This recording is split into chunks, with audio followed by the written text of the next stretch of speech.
about to listen to the Dr. Dahlia Show. Sassy, stimulating medical talk radio. Any medical advice Dr. Dahlia Wax gives on her show should not be substituted for an actual visit to your medical provider.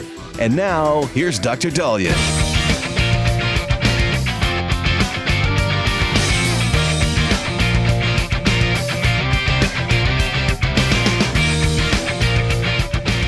All right, we are back on the Dr. Dahlia Show, 1-877-Dr. Dahlia, 1-877-DOC-DALI. So it's interesting. I'm seeing all these articles on the best Christmas movies ever. And it's interesting because they keep bringing up Elf, and they keep bringing up some of these movies that I thought were good, but were they the best Christmas movie ever? You know, it's interesting. Depending on the article, it's a different list. I'm looking at the Rotten Tomato list. This is from Rotten Tomatoes. They say the best Christmas movie of all time was The Shop Around the Corner with James Stewart and Margaret Sullivan. It might have been good. I've never seen it, but they say that was the best one. Meet Me in St. Louis, The Holdovers, Tangerine. I haven't seen any of those. Now, number 5 was Miracle on 34th Street. I did see that. That was pretty cool. Then they said Little Women was one of the top. Little Women. I haven't seen that either. Tim Burton's The Nightmare Before Christmas, 1993 version. Claus, the cartoon. I did see that. I liked Claus. That was good. Carol came in number 9. Carol with Kate Blanchett. It's a Wonderful Life I've seen. I've heard that being the top one, but that's interesting. Now, this is where I agree with Rotten Tomatoes. Die Hard comes in number 11. And I know you guys get mad at me, but to me, Die Hard is a Christmas movie. And we've talked about this. What makes a Christmas movie? Well, one is it has to be set, around Christmas time. 2, there has to be Christmas music in it. 3, there has to be some, family, love, making you feel good at the end. Now, people say, well, gosh, Die Hard is violent. Well, Home Alone was violent. Home Alone was pretty violent. That's a Christmas movie. There's always conflict. I think I watched the Sinbad. Was it Jingle All the Way? Or there was a movie, I think, with Arnold Schwarzenegger and Sinbad. I mean, they were fighting and punching and tripping and trying to get, there was stress. A lot of these Christmas movies, there's some sort of stress. I mean, Buddy, his father doesn't want him, and and he was left at an orphanage, and so a Christmas movie can have stressful topics. That's not a big shock, but I like Die Hard because I feel good and I think about Christmas, and it's Christmas time, and there's snow is also a biggie. But interesting, this Rotten Tomatoes list, I don't know a lot of those movies. For those of us that want a more modern looking list, this comes from, I think, Bing or Zoom AI or something AI. They have It's a Wonderful Life as the top Christmas movie. And I do like that movie a lot. It was really, really good. Is it my favorite? I don't know, but it was good. Home Alone comes in number 2. And I noticed that I really like watching Home Alone every year. So I always have to watch Home Alone every Christmas season. And I saw part of it last week. So I think I'm good because I've seen that movie a million times. But I do love Home Alone as a Christmas movie. Elf, I've seen Elf a million times. Elf is good, and it's funny, and I think Will Ferrell does a great job. Is it my favorite Christmas movie? No. A Christmas Story. This is interesting. A Christmas Story, you always hear is the number one Christmas movie. I never saw A Christmas Story when I was little, and I think A Christmas Story wasn't that big a hit until later, because there wasn't a lot of Christmas movies. I remember there was like the Charlie Brown Christmas show, and I remember the Rudolph Red-Nosed Reindeer. For some reason, I never saw A Christmas Story when I was growing up. And it really is a good story. And when I watch it, the nostalgia so I think it's a good job. Is it my favorite? Probably not. But it is good. National Lampoon's Christmas Vacation. This is another movie where I don't think it was a super big hit when it came out. But because it's a Christmas movie and it's better than a lot of other ones out there, it's starting to become a really big Christmas classic. It's really good in that it, talks about the trials and tribulations of family. There's conflict. There's, again, people getting hurt. So there's violence in that. But it's a good movie. The Polar Express, That ranks really, really high. Tom Hanks has been in that. Funny thing is I've only seen parts of it. So The Polar Express is going to be my movie. I saw Miracle on 34th Street and It's a Wonderful Life last year. This year, I'm going to make sure I see Polar Express. Miracle on 34th Street made number 7. The Nightmare Before Christmas, the 1993 version, unless that was the Tim Burton. Die Hard comes in number 9. See? And then Love Actually. I haven't seen that one. They do recommend A Charlie Brown Christmas, A Muppet Christmas, Claus. Those are like kid movies. So I'm sure there's a lot of good movies out there. But, I do recommend you guys seeing a Christmas movie. And this isn't something I make as a medical recommendation, but I'm going to make it as, part of your, I'm writing you a prescription to write a Christmas movie. Because I once, last year, the Christmas just came through so fast. I was working the whole time. And then when it was over, this always happens every year. When it's over, I feel sad. And I'm like, it's over? I love Christmas. And then there's New Year's. And, thank God New Year's is positioned the way it is. Because at least that's something else to look forward to. But then January comes and I just go into a funk. And I don't get depressed, but I'm like, the lights are coming down and so Christmas just doesn't last long enough. And here we are. And man, it is going to come to a screeching halt by Friday. So you try to feel, and I always feel like I didn't enjoy Christmas enough. In my neck of the woods, we have Opportunity Village, and we have this magical forest where you go and see the lights. Do that. It's a great cause for charity, and you get to be immersed in Christmas and holiday joy. And curling up on the couch and doing movie night with your favorite Christmas movie, I think is fantastic. Have some hot cocoa or have some eggnog. But, try to make sure that you really enjoy the holiday. I know it's hard with all the travel and everything else going on, but if you don't feel like you got to have that, that time, you regret it. And you should actually live your life like that with your kids and with your family, and celebrate Easter, celebrate, Mother's Day, Father's Day. However, don't blow these things off. I'm like, oh God, it's another holiday. It's commercialized. I hate Valentine's Day. It's ridiculous what people are spending. But, these are the things that stand out from your normal everyday memories. And so I think it is important. And that's what I really like about Christmas movies, because it makes you stop and it makes you immerse into the holiday season. I just think it's so beautiful. My favorite holiday ever. So Merry Christmas, everybody. We got a lot to talk about today. 1-877-DOC-DOLLY, 1-877-DOC-DALI.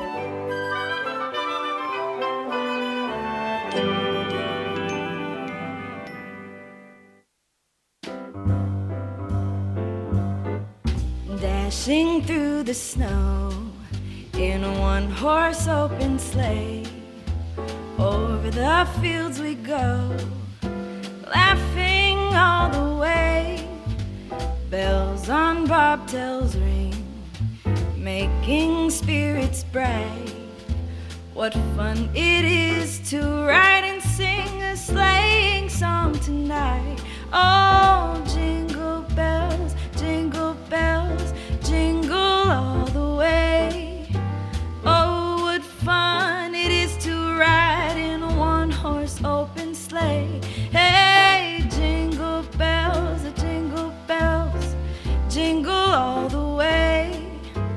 Oh, what fun. All right, we are back on Dr. Dahlia Show, 1-877-DOC-DOLLY, 1-877-DOC-DALI. So this is my favorite time of year, but it is also the time of year for holiday bloating. A lot of us get constipated, a lot of us get bloating, and the holiday bloat is a real thing. The turkeys, the stuffing, the casseroles, the cornbread, the rolls, the sweet potatoes, the pies, and that's just all in one meal.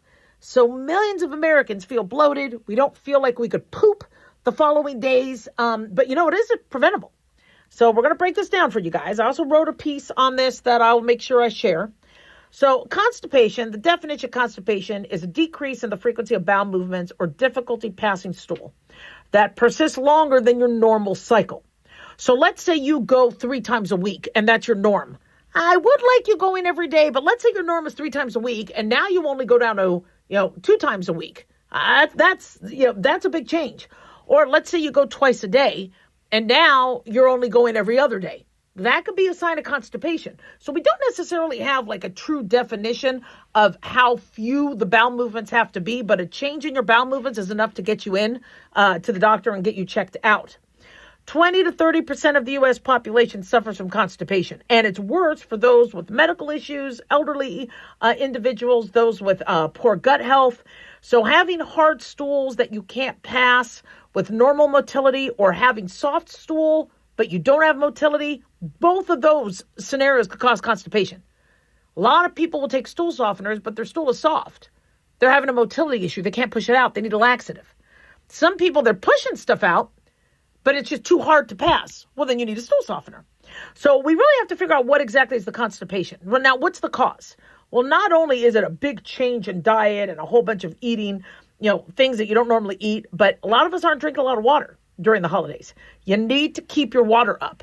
You might not be eating a lot of fiber. You might be eating a lot of cheese or dairy, fat, gluten, high meat, during this time. And that could affect you. Our caffeine could kind of tighten things up and also affect us having good bowel movements. If you have a thyroid disorder, if you're stressed, going to see the in-laws or your family, not easy. Travel stress, not easy. If you're not exercising like you normally do, if you always go for a run or you're always walking or exercising and now you aren't because you're sitting on a plane or you're sitting at an in-law's house or your family's house, that could cause you to be more constipated. If you frequently sit, if you're sitting a lot, watching movies, working, pregnant people can also have constipation, hormone fluctuations. Those of us with irritable bowel syndrome, inflammatory bowel disease, sometimes constipation can be a sign of cancer. Not to worry you, but somebody having chronic constipation, we always want to rule that out. Some people will overuse laxatives so much that the laxatives will cause constipation. Eating disorders, where you're fasting for long periods of time and then you're eating a big meal. That could affect it. Or if you're not eating or eating too much, travel is a biggie. That always messes me up, the travel. Because I get myself on a system and then I travel and then don't. A change in your daily habits. If you used to always go in the morning, now you have to rush to go to work. So you try to go in the afternoon or you try to go at night. So those things can also affect it. But medications can cause you to be constipated. Narcotics, antidepressants, iron supplements. So we never should ignore it. Now, here's the thing. We got the holidays. In addition to everything else you got to think about during the holidays, how do you prevent holiday constipation and bloating? So first and foremost, pace yourself. I know there's a lot of food, but don't just take a large plate. Eat small portions over a long period of time. And tell family members, say, look, I want to eat everything, but I have to eat in smaller portions over a period of time. So I'm going to make myself a plate. I'm going to eat part of it now, and then I'm going to stick it in the fridge to warm up for later. That's totally fine. You could do that. Consume less quantities of food. Consume less dairy. Consume fewer carbs and sugars. Avoid foods that could cause intolerance like onions or beans. And sometimes digestive enzymes can help, like Beano. I don't have an allergy, but I have an intolerance to onions. I love onions, but onions I sometimes can't digest well. So Beano helps. It's a digestive enzyme you could get over the counter. Drink more fluids. You got to hydrate because the fluids soften the stool. Include more vegetables and fiber in your diet that week. If you're going to be on a plane, I know RFK Jr. and Sean Duffy wants to. I keep calling Patrick Duffy. That's from Dallas. But Sean Duffy wants to make sure there's farm fresh and vegetables at airports. If not, pack some veggies. Pack some veggies with you so you get vegetables in. Avoid sitting for long periods of time. Avoid stress. Plan for travel delays. Because if you're thinking, you know what, I can make it, I'll poop when I get to the hotel when we land. Unfortunately, a lot of times we get constipation because we keep trying to hold it in. Now, I have recommended like stand-up desks for those of us who work a lot and sit. A stand-up desk can help you poop. The 90-degree angle we sit is not very conducive to our bowel movements. If you could walk and stand up, I think it's great. The pressure from sitting in the chair causes undue pressure on the lower colon. If you're on a plane for hours, try to stand up when you can. I understand they rarely undo the fasten seatbelt sign, but stand up, stretch, every half hour if you can. We also don't want you getting a blood clot. That's pretty important. Our stool, we talk about that. We don't want it too runny. We don't want it too hard. We want it just right. Hard stool suggests it's been sitting in your colon And what does the colon do? The colon sucks out the water from your food. The job of digestion is, your mouth and your fork and knife start to digest the food. It goes down your esophagus, which is a tube, to bring it to the stomach. The stomach acid starts to do the heavy digestion. Then the small intestine takes out the nutrients and absorbs what it needs. The large intestine takes what the small intestine didn't want, turns it into poop, but does that after it takes out the fluid and the water. So if your stool is sitting there, it's going to churn and churn and get drier and drier and harder. That's why you want to drink fluid, increase your fiber, so it hopefully moves and gets out. A lot of times we're constipated because we hold in the farts. The problem with the farts is if you hold those in, not that I want you to fart on a plane, but when you hold, the farts help move the bowels down, the stool down. So that helps these mass movements. And so when there's air trapping between the stool, every time you expel that gas, it helps bring that stool forward. So you need to go to the bathroom, let the air out, because that's going to help the stool move. It's just something that has to be done. On planes, when the air shifts, a lot of us get gas and bloating on planes because of the difference in the air and the partial pressure of oxygen, and the atmosphere changes and the PSI. So a lot of us start to feel more bloated on a plane. So that's why you want to make sure you start to address your bowel health before you get on the plane. Now, I know for some of you it's too late, you're already traveling, but you definitely want to, get the fluids, get the fiber going, and good gut microbiome. Your bacteria in your bowels make gas, and they ferment sugar a lot more aggressively than they'll do like vegetables and things like that. So you are what you eat. If you want, healthy, bodily functions, you got to eat healthy. And so try to get more vegetables in. Now, people will always say, but Dr. Dahlia, when I eat vegetables, I get more gas. It's so much more painful. I don't tolerate vegetables. Well, if you never eat vegetables and then all of a sudden you do, that could be a problem. But if you are slowly increasing them and you're digesting them well, and you could learn which vegetable you tolerate. I notice spinach I do a lot better with than like onions or beans or things like that. Although beans wouldn't be a vegetable, but other legumes and things like that. But, find vegetables that you can eat. I like the peppers that are really rich in color because those also provide a lot of health. But hydrate, walk, make sure you have bathroom time. And it's okay to come up with a system. My boys are really, really good, where they know that, whenever we travel, guys, go downstairs, get the free continental breakfast, but I'm going to stay back and I'm going to potty. Or I'm going to eat my breakfast first, quickly run up so I can potty, so that I can then go about my day. And so the routines are crucial. You have to be able to have your routines. But the holiday bloat and holiday constipation are a thing. So when you sit down and you're like, but they're like, well, eat this, eat this, eat this. And if you look like you're only eating a little bit, you could say, look, you're having some bowel issues. You want to eat the food, but what you're going to do is you're going to eat it in steps. There's a Cowboy game on. The Cowboys and the Commanders are playing. So what I'm going to do is I'm going to eat part of my food, and then I'm going to say I'm going to save it for the game. What? You're watching football and not spending time with the family? Yeah, it's Christmas. There's football. I want to watch football. 1-877 Doc Dolly, 1-877 DOCDALI.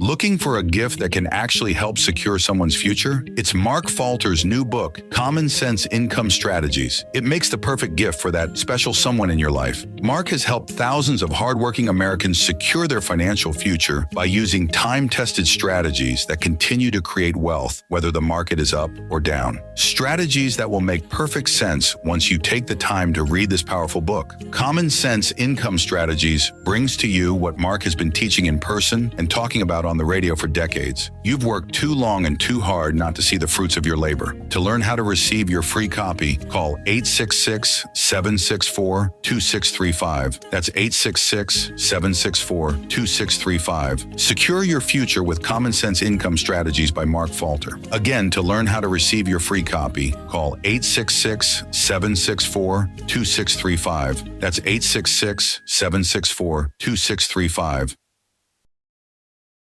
Have you ever thought you'd like to buy and sell houses but didn't know how or where to get the money? My name is Ron LeGrand, and over the past 40 years, I've bought over 3,000 houses without using my money or credit and taught thousands to do the same. Today, even in a virtual environment, we buy nice houses in nice neighborhoods using no banks, realtors, contractors, or other costly entanglements, and build huge cash flow and wealth without the hassle of tenants, all without credit and little or no money. You don't need a license or experience, and I'll show you exactly how it's done.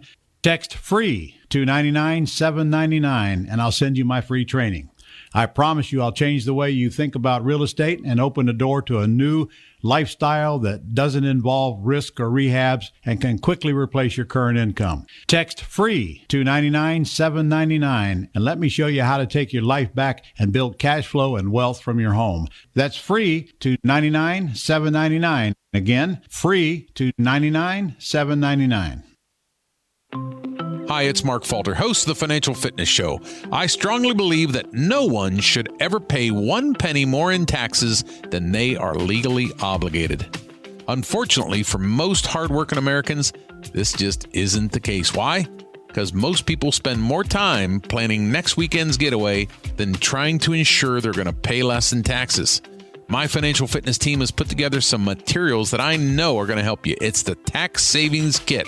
Tax Savings Kit includes 3 things: free tax analysis, top 10 ways to pay less in taxes, and an investor's guide to taxes. Now, how do you get it? Simple. 866-764-2635. Again, 866-764-2635. I'm Mark Falter. This is Financial Fitness, making personal finance profitable.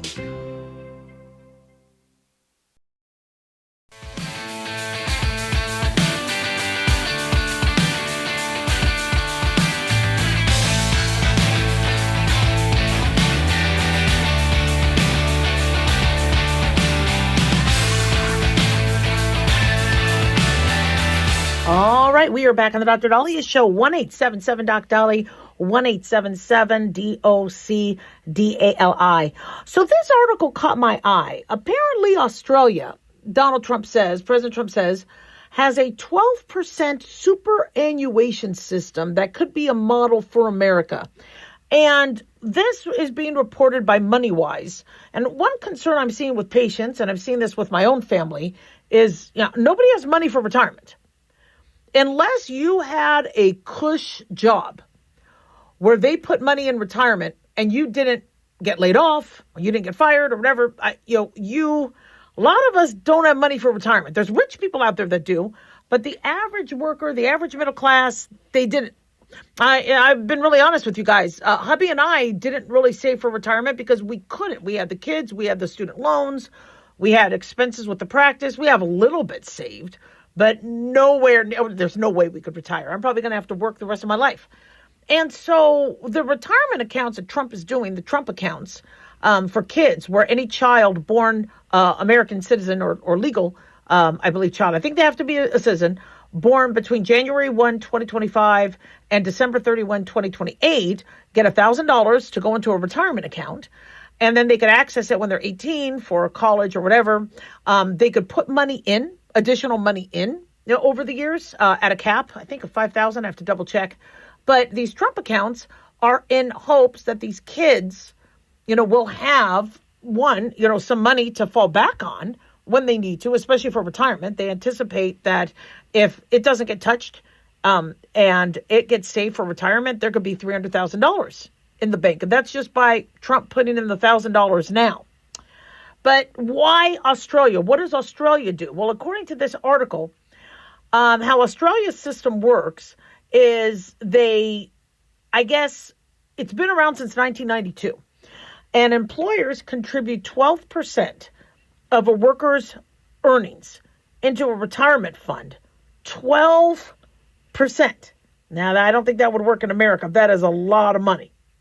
But then again, I don't know if they also have to do like Medicare, Social Security, that kind of thing. You know, because I know American employers have to pay towards Medicare, Social Security, all that, FICA, but and there's employee taxes and all that. But I'm wondering if the 12% into a retirement fund is on top of all the other taxes or in exchange of some. And basically, each employer gets to choose what fund the money goes into. They can also contribute more with a cap, but the 12% is automatic. The money stays invested until retirement age. And if somebody accesses it, there's penalties. Access it before they're supposed to. And nearly every employer participates. So in Australia, they believe that almost all employees or the entire workforce is covered. Now, I don't know if they have, many individuals who don't work over there, but, it sounds like that it's, people are excited about working because they're going to have a retirement account. Australia is one of the largest pension asset pools in the world. According to the Australian Prudential Regulation Authority, 4.1 trillion. Now, again, you can't access that money. You have to retire and then get the money. There could be still market risk. The market could go up and down. There could still be the crash, like from COVID, things like that. But, the average person is going to have something when they retire. Now, the employer offers a 401k. Sometimes the match is 1% or something. According to Pew Research, nearly half of the private workforce, or 56 million individuals, they don't get retirement benefits. And, it's interesting. They don't make it easy. It's expensive. If you do it, obviously you have to do it for every, so if you're also paying for Obamacare and all that for employees, unless you're a big corporation, a lot of small businesses, they can't afford that. That's expensive. I think it's nice. I think it holds retention. I think people love having a retirement account. But unfortunately, a lot of small business owners, they can't handle the extra fees on top of everything else. And so it's really cut and paste and kind of just not very inconsistent. But I really like the idea of, rather than universal income, rather than you just rely on the government to pay for all your stuff, I like the idea of you being able to build. The problem, though, with the employer system like Australia has is in America, the average person doesn't hold a job longer than 2 years, if that. And so, you might start a retirement account. So the retirement account I have came from residency. And I was able to save up $30,000 in that. But I didn't put money into it since then, because I didn't have extra money. I had to pay for student loans, all that other stuff. So once I left residency after 3 years, and by the way, most of these companies, they don't start unless you've been there a year and a half. So many individuals only have a year and a half or only a few months worth in it. But it's not enough. And so you need longevity. You need an employer. I had to graduate from residency. I couldn't still work there. Then I had to move on with my life. I couldn't be a student for too long. But, that longevity really helps it grow. I have a friend that's been with a company for 20 years. He's got a nice retirement account now, right? Because he's been with the company. Now, this company has fired, and let go, and people have quit left and right and hemorrhaged, from that place from a HR standpoint. But at least, but it's far and few between when you have somebody that has a very stable retirement account. And being that as we age, Medicare doesn't cover everything. You need to pay extra for a Medicare Advantage. Your Social Security can be as low as $1,200 a month. It's scary. It's really scary. So I like the idea of there being more of an incentive to get these retirement accounts going. But if you just tell everybody, put money into a retirement account, it just doesn't work. I've tried that. And I'm trying to get a little better with it. It's just there's always something else that I got to spend money on or donate money to or pay off. And so it's going to be interesting to see what happens. According to the 2024 Social Security Trustee Report, Social Security can only pay full benefits until 2023. Then it needs Congress to pass Social Security reform. So we have an issue. Now, is Trump going to take the Australian 12% per employer seriously? I don't know, because he understands employers and small businesses, and big corporations may be able to take 12% of your salary also and do that, but most small businesses can't. And again, this isn't about somebody who has a nice cush corporate job. I mean, we need to figure out how everybody could have retirement. So I love the idea of starting with the kids. I think that's important. It would be nice if things got cheaper. In the olden days, you would be able to afford your house, or you would, multiple people would live together and be able to, hopefully pay that off. Or now we all have mortgages and high rent, and it's frightening stuff. I am not looking forward to retirement. And I plan on working as long as I can, because I just know I won't be able to retire. And I think a lot of people are in that position. And so if you don't work for an employer who's going to put aside for your retirement, what do? Well, one, downsize. Save money now if you can. You got to put money away. Even if it's $5 or $10 a week, your bank can squirrel it away. Or I'd use Treasury Direct, where I would automatically put money into, a bond. Even though the bond market isn't that good, it was higher a few years ago, but I like the fact that I wouldn't notice it being taken out of the account. And then all of a sudden you're like, wow, I have a few $100s, or I have a few $1,000s. So you need to figure out how your bank or an account, even if you open up a small SoFi retirement account or something, where you could be putting a little bit in each month to start building that up. The market might crash. And that is always a worry. But overall, the market has gone up. Despite all the crashes, the market has gone up. And this isn't a money show, but this is a show that kind of talks about what you need to prepare for and what you need to think about. And so maybe for a New Year's resolution, I know, don't get mad at me, but with New Year's resolutions, maybe say, what, I'm going to open up a retirement account. I'm just going to put in a little bit, like maybe $10 a week, something like that. But we're going to have to put money aside, because the one thing I think we could all plan on is things are going to be too damn expensive when we need to retire. 1-877-DOC-DOLLY, 1-877-DOC-DALI.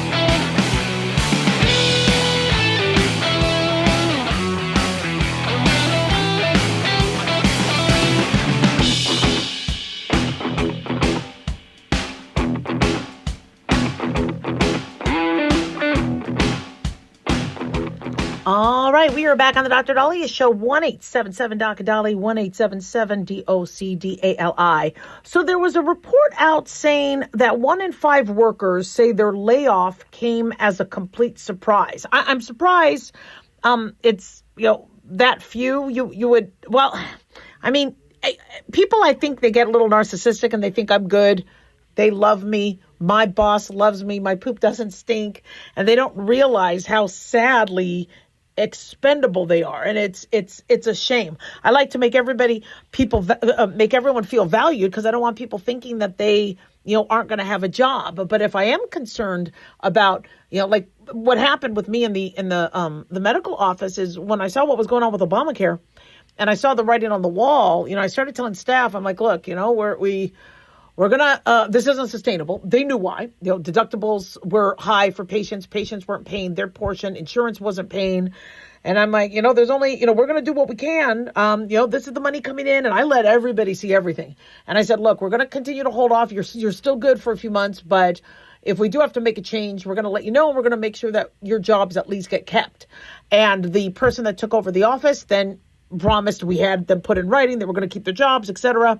I don't know what happened after COVID hit, but at least we were able to make sure that everybody still held a job. But I always wanted people to know what was going on, because when people don't think that they have a secure job, they get nervous and they look for a secure job. I don't blame them for doing that. But if you do get laid off, and sadly, there's going to be a lot of layoffs in January, what do? What's the first thing you do? Now, what some people do is they, choose a finger and express that finger across the room. They may make a nasty email. They may, and sadly, some people can be very rude or even violent about it.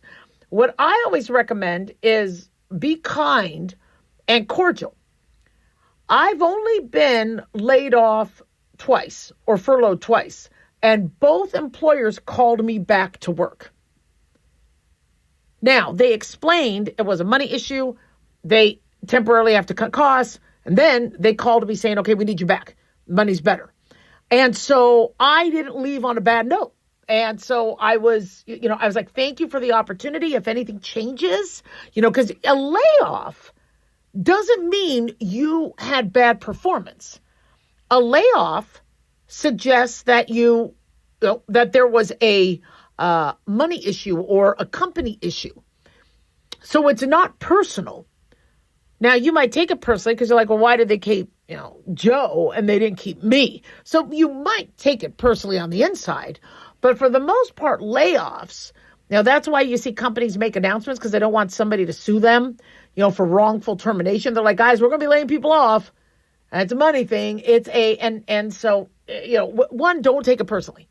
Leave on a good note, shake hands, say, look, if anything changes, I'd love to still have an open door of communication with you. I understand, you guys are going through a hard time. I loved the time I got to spend here. And then confirm that you could use them as a reference. Now, they might say, well, yeah. And I mean, if you would all pick up that they don't want to be your reference, then don't use them. But, thanking the team, maybe with a thank you note or email. Now, some jobs, when they lay you off, you get cut from everything. But then you could send a note, to the boss or send it to somebody, or send multiple. So, because if you send it to one person and they don't want people to know that you sent that, because I understand there's a lot of toxicity in some of these places, but send a thank you note and say, look, I loved working there with you guys. If anything changes, wrap up your work. If you are, shall we say, laid off, don't just kick the garbage can, leave your desk drawers open, right? Push your chair aside and leave. I would wrap things up nicely. See, I think the exit is just important as your first day start. And say, look, I want to clean this. I want to make sure this is all set up. Anything the transition team needs, do you need me to train the person that's now going to be covering what I'm doing? If you're still on the clock, don't do it for free. But, you could, that is something that I think is going to go a long way. And then when you do get laid off, don't deal with this alone. Talk to your friends, talk to your network, reach out, let them know. People always are worried that how is that going to look on their CV or the resume, that they stopped working at a place. But if you were pretty open with your network and say, it looks like we've had layoffs, they laid off a bunch of people. I was a part of that. I left it on good terms, but I just wanted to let you know, if you hear anything, I just got laid off. And sometimes that helps because people might forget and then go, oh, maybe you had a problem. Maybe you got, fired. But by the way, I think it's okay in your resume to say it was a layoff. Because, if some people want to know reason for termination. And so you might have to answer that. But in your resume, you could say, I worked here. Layoffs came on this date. Loved my job. Loved the longevity. But it was a layoff. And I think that's fine because, again, it sounds better than getting fired.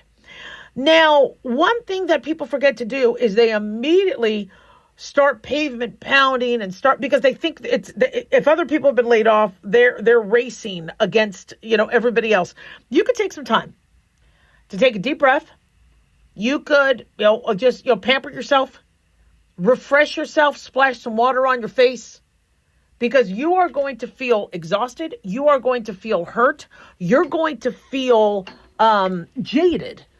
And that can show, because you put your all into this job and you don't have that longevity. And now you have financial instability. You have just, splash some water on your face. Layoffs, you usually get unemployment insurance. I would apply for that unemployment insurance. You can do that same day, to make sure you have some coverage. But, be positive about it. Okay, be positive. All right, what Martin Luther King said, if you can't run, then walk. If you can't walk, then crawl. But whatever you do, keep moving. So just, keep keep moving forward. But don't let the hate or the toxicity, don't start bad-mouthing the company. Don't start, because again, you're going to feel like this was you, don't look at your resume, make sure it's updated. But what I would do, and what I would recommend is for those of you who think that you are going to be in this position where you might be laid off, start getting everything ready to go. You might even want to pre-apply to some jobs and say, look, it's not that I want to leave. It's just I think that there's going to be layoffs coming. And, I want to beat the rush. And I've been watching your company. I've been learning from your company. I think it'll be a good fit. So, sometimes if you have wind that there's going to be layoffs at the end of the year and you think you're one of them. Now, people always ask, should I take the deal or not? Now, the U.S. government gave federal workers a deal where by February 6th, this was earlier in the year, to take the deal, and they would get free pay all the way through September and not have to go back to work. A lot of people took that deal. Others like, no, because I like my job and I want to stay. And then some of those people got laid off anyway, and a lot of those people still got to keep their job. So, if there is a deal that you could make and you think you're one of the ones to get cut, take advantage of it. But if you don't want to leave, I would talk to your boss and say, look, I don't want to leave. I know you guys are offering a great deal, but can you give me any indication if I'm going to be one of the ones cut? Because if I'm not going to be one of the ones cut, I really want to stay. And that's kind of a nice thing to do because then they know you're loyal. You're there for not a lot of people will be really open, to their bosses. That's what I told you about a week or two, or what I told you, I think it was, a few days ago with the office Christmas party. Let your boss know, I like my job. I'm happy. Bosses want to hear that. They want to know you're happy. Because all they get is, we are underpaid. We need I'm leaving. I'm looking for a job. They always hear the negative. But I think it's really, really important to share the positive. So, it's not going to be easy. We know layoffs are coming. And, I've been laid off before. We all have gone through it. It's not easy. Just hang in there and keep moving forward and just be prepared. When you're prepared for it, it's not as scary. 1-877-DOC-DOLLY. Don't go away.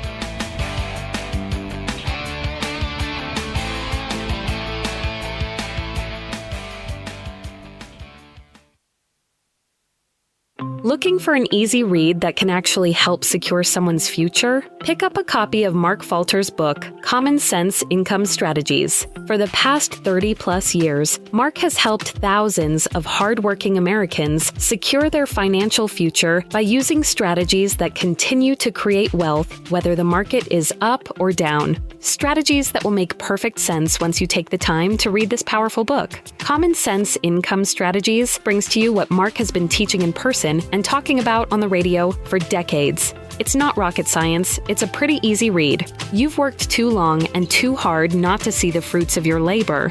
Common Sense Income Strategies is available now on Amazon or by calling 866-764-2635. That's 866-764-2635. Common Sense Income Strategies by Financial Fitness Show host Mark Falter. Secure your financial future today.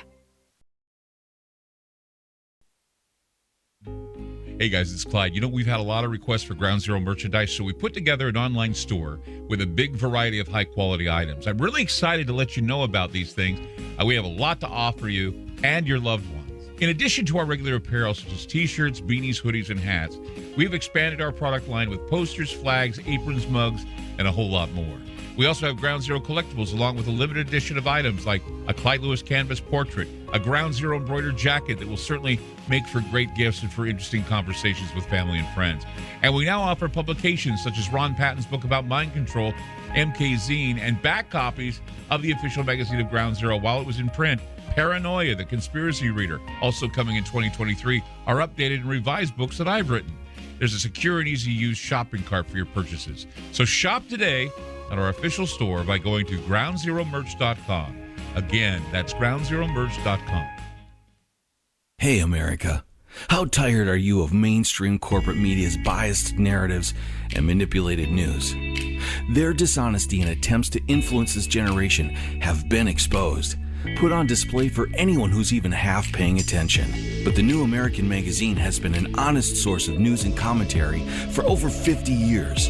This is your opportunity to receive the stalwart of principled journalism at a deep discount. Picture a beautifully published magazine arriving at your doorstep twice a month, packed with insightful stories written with integrity. It's also available digitally on the New American's mobile app. Get up to speed with intelligent coverage from a freedom perspective. Right now, for a limited time, the New American is available to radio listeners at a 25% discount on a new subscription. Visit thenewamerican.com/radio25 and receive 25% off. Subscribe today at thenewamerican.com/radio25.